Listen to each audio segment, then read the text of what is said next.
दोस्तों, कहानियों का सिलसिला अभी भी जारी है। पिता और बेटी का एक ऐसा रिश्ता होता है कि जिस दिन ये रिश्ता टूट जाता है और रिश्ता तार-तार हो जाता है, तो लोग इस रिश्ते के बारे में क्या सोचते हैं, ये कहानी सुनने के लिए आप लोग हमारे वीडियो में अंत तक ज़रूर बने रहें। नमस्कार, मैं संतोष कुमार, संतोष क्राइम सफ़र में आप सभी का स्वागत है। यदि आप लोग नए हैं, तो हमारे चैनल को सब्सक्राइब कर लें और वीडियो को लाइक शेयर कर दें, जिससे कि हमारा भी हौसला बुलंद होता रहे। दोस्तों, आज जो मैं आपको सच्ची घटना सुनाने जा रहा हूँ, वो सुन कर के आप लोगों को सोचने और समझने में मजबूर कर देगी। 21 साल की लड़की अपने पिता को खाना खिलाने के बाद वो अपने पिता के ही कमरे में जा कर के उन्हीं के बिस्तर पर सो जाती है। जब इधर पिता खाना खा लेते हैं तो वो भी अपने कमरे में सोने के लिए जाते हैं, तो जा कर के देखते हैं कि उन्हीं के बिस्तर पर उनकी बेटी सोई हुई है। तो पिता अपने बेटी को जगा कर के पूछते हैं कि क्या बात है, तुम यहाँ पर क्यों सोई हो, तुम्हारा तबीयत ख़राब है क्या?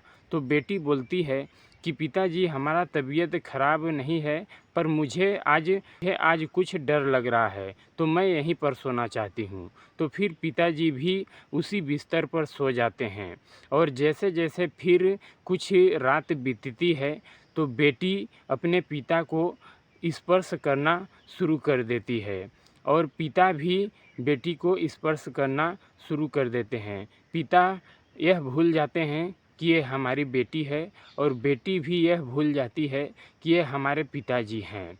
और कुछ रात बीतता है तो उन दोनों के बीच में अवैध संबंध बन जाते हैं, जिसकी कोई कल्पना नहीं कर सकता था। घटना के बारे में फिर आस-पास पड़ोस के लोग भी जान लेते हैं। फिर बेटी कुछ ऐसा कदम उठाती है जिसके बारे में किसी ने कभी सोचा नहीं था। आज की ये सच्ची घटना मध्य प्रदेश के सागर जिले की है। वहाँ का रहने वाला प्रेमलाल, जिसकी उम्र लगभग 45 साल है। उसकी बड़ी बेटी जिसकी उम्र 21 साल है, उसका पूजा नाम है, और उसकी एक और बेटी थी छोटी, जिसकी उम्र लगभग 18 साल, और उसका एक छोटा बेटा था। इधर प्रेमलाल के पत्नी का देहांत हुए लगभग 2 साल का समय बीत जाता है। तो प्रेमलाल एक दिन आपस में विचार करता है कि क्यों न हम दूसरी पत्नी ले आते हैं, तो वो हमारे बच्चों का ख्याल रखेगी और देखभाल करेगी और खाना पीना बना के देगी। इस बात को प्रेमलाल की बड़ी बेटी यानी कि पूजा सुन लेती है और पूजा इंटर की पढ़ाई कर रही होती है। एक दिन पूजा अपने स्कूल में जा कर के अपने सहेलियों से कहती है कि हमारे पिता इस तरह की बातें करते हैं कि हम दूसरी पत्नी लाएंगे और वो हमारे छोटे बच्चों का देखभाल करेगी और ख्याल रखेगी। तो पूजा की सहेली कहती है कि तुम्हारे पिता तुम्हारे लिए और तुम्हारे भाई बहन के लिए पत्नी नहीं ला रहे हैं, अपने शारीरिक भूख मिटाने के लिए पत्नी ला रहे हैं। वो तुम्हारे और तुम्हारे भाइयों का ख्याल नहीं रखेगी। तुम ऐसा करो कि तुम अपने पिता के शारीरिक भूख मिटाने के लिए अपने पिता के साथ हम बिस्तर हो जाओ, यानी कि अपने पिता के साथ शारीरिक संबंध बना लो, जिससे कि तुम्हारे पिता की भूख मिट जाए, तो वो दूसरी पत्नी नहीं लाएंगे। पूजा के भी मन में ये आइडिया बस जाती है और वो सेम ऐसा ही करती है। शाम को स्कूल से जब घर आती है और खाना बना करके शाम को अपने पिता को खिला करके वो अपने पिता के कमरे में सो जाती है जा कर के। फिर पिता खाना खाने के बाद अपने कमरे में जाते हैं तो देखते हैं कि वहाँ पर पूजा यानी कि उनकी बेटी सोई हुई है। तो पूछते हैं कि तुम्हारी तबीयत तो ख़राब नहीं है? तो बेटी बताती है कि तबीयत ख़राब नहीं है, पर हम यहीं पर सोना चाहते हैं, हमें आज बहुत डर लगता है। तो कहते हैं कि ठीक है, सो जाओ, और फिर पिता भी सो जाते हैं। फिर कुछ रात ऐसा होता है कि उनके साथ अवैध संबंध बन जाता है, और संबंध एक बार बन जाता है तो फिर ये रुकने का नाम ही नहीं लेता है। ये फिर बार बार संबंध बनाते हैं और कई महीने तक लगातार बनाते हैं। फिर एक दिन का समय आता है कि पूजा प्रेग्नेंट हो जाती है, और प्रेग्नेंट होने के बाद जब उसके पेट बाहर आने लगते हैं तो उस पूजा को और उसके पिता प्रेमलाल को लगता है कि इसके बारे में कहीं बाहर के आसपास पड़ोस के लोग जान जाएंगे तो काफ़ी बेइज्जती होगी और बदनामी होगी। फिर वो दोनों विचार बनाते हैं कि इस बच्चे को हम लोग अबॉर्शन करा देते हैं, गिरा देते हैं। और सेम फिर वो दोनों ऐसा ही करते हैं, उस बच्चे को गिरा देते हैं।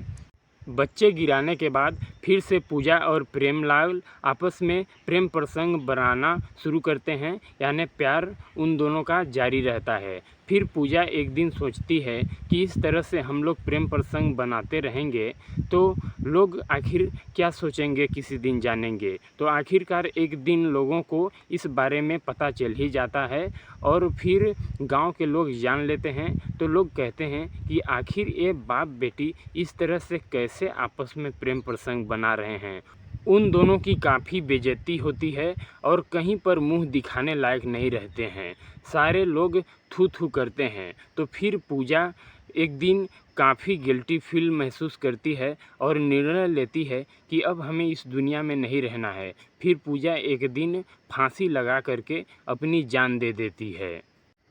इधर पूजा की मौत हो जाने के बाद आसपास पड़ोस के लोग जब जानते हैं तो इकट्ठा होते हैं। इकट्ठा होने के बाद फिर वहाँ पर पुलिस प्रशासन को बुलाया जाता है। जब पुलिस आती है तो पूछताछ करती है तो लोग बताते हैं कि इसका अपने पिता के साथ अवैध संबंध था, तो लोग जान चुके थे, तो इसीलिए ये फांसी लगा करके मर चुकी है। फिर पुलिस उसके लाश को अपने अंदर कस्टडी में लेती है और पोस्टमार्टम के लिए भेज देती है। इधर जो उसके पिता प्रेमलाल थे उसको पुलिस अपने अंदर कस्टडी में लेके उनको भी जेल भेज देती है। तो दोस्तों, इस तरह के भी लोग इस दुनिया में रह रहे हैं जो कि रिश्तों की अहमियत नहीं समझते हैं और रिश्तों को तार तार यानी कि धज्जियाँ रिश्तों की उड़ा दे रहे हैं। तो दोस्तों, यहाँ पर दोनों को अपनी अपनी अहमियत समझना चाहिए कि बाप बेटी का रिश्ता आखिर होता क्या है। तो दोस्तों, आज की कहानी में यहीं तक। यदि हमारा वीडियो अच्छा लगा हो तो हमारे चैनल को सब्सक्राइब ज़रूर कर लेना दोस्तों, और हमारे वीडियो को लाइक शेयर कर देना। आज की घटना सुनाने का उद्देश्य मेरा किसी को ठेस पहुंचाना, परेशान करना नहीं है, बल्कि आप लोगों को जागरूक करना है कि देश दुनिया में इस तरह की घटनाएँ घट रहे हैं।